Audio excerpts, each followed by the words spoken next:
Ready to move in premium triplex villas at Kollur APR Projects. మొన్న NTR family ఇప్పుడు రాజమౌళి కుటుంబం పెను ప్రమాదం నుంచి తప్పించుకున్నారు. కాస్తుంటే ఘోరమే జరిగిపోయేది. కానీ వాళ్ళు అదృష్టవశాత్తు బయటపడ్డారు. అప్పుడు ఎన్టీఆర్ ఇప్పుడు రాజమౌళి క్షేమంగా బయటపడ్డారు. ఇంతకీ ఏం జరిగిందో మీరే చూడండి.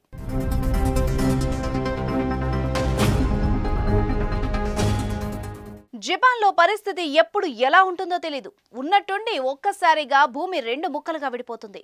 భూకంపం సంభవిస్తుంది. ఇలా సంభవించిన భూకంపాల కారణంగా ఎన్నో ప్రాణాలు పోతూ ఉంటాయి. ఇటీవల కూడా సంభవించిన భూకంపం తీవ్ర నష్టాన్ని మిగిల్చింది.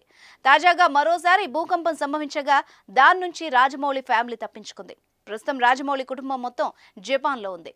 ఎన్టీఆర్, రామ్ చరణ్ నటించిన super hit cinema RRR screening కోసం వాళ్ళు అక్కడికి వెళ్లారు. ఇంతలోనే వాళ్ళు ఉంటున్న ప్రాంతంలో భూమి కంపించింది. దీంతో వాళ్ళంతా ఒక్కసారిగా ఆందోళనకు గురయ్యారు. స్వల్ప భూకంపం వచ్చిందన్న ఆయన కుమారుడు కార్తికేయ తన సోషల్ మీడియా వేదికగా పంచుకున్నాడు. జపాన్లో ఒక భారీ బిల్డింగ్ 28వ ఫ్లోర్లో ఉన్నామని, ఎందుకో బిల్డింగ్ కదులుతున్నట్టుగా అనిపించిందని ఆయన చెప్పాడు. కానీ కొంత సమయం తర్వాత అది భూకంపం వల్ల అలా జరిగినట్టు తెలిసి చాలా భయపడ్డానని ఆయన తెలిపాడు. మొదటిసారిగా భూకంపం ద్వారా కలిగే అనుభూతిని చెందానని ఆయన వెల్లడించారు.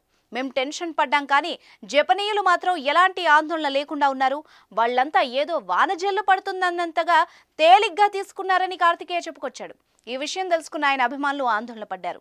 అయితే ఏమీ కాలేదని తెలుసుకుని ఊపిరి పీల్చుకున్నారు. గతంలో ఎన్టీఆర్ సైతం ఇలాగే జపాన్లో భారీ భూకంపం నుంచి తప్పించుకున్నారు. న్యూ ఇయర్ వెకేషన్ కోసం జపాన్కు ఎన్టీఆర్ ఫ్యామిలీ వెళ్ళింది. అయితే భూకంపం ప్రారంభం అయ్యే టైంకి జపాన్ నుంచి హైదరాబాద్కు ఎన్టీఆర్ తిరిగి వచ్చేశారు. హైదరాబాద్లో ఎన్టీఆర్ ల్యాండ్ అయిన తర్వాతే ఆ ప్రాంతంలో భారీ భూకంపం సంభవించింది. పలువురు మృతి చెందారు. ఈ విషయాన్ని ఎన్టీఆర్ స్వయంగా ట్వీట్ చేసి ఆ సమయంలో తెలిపారు.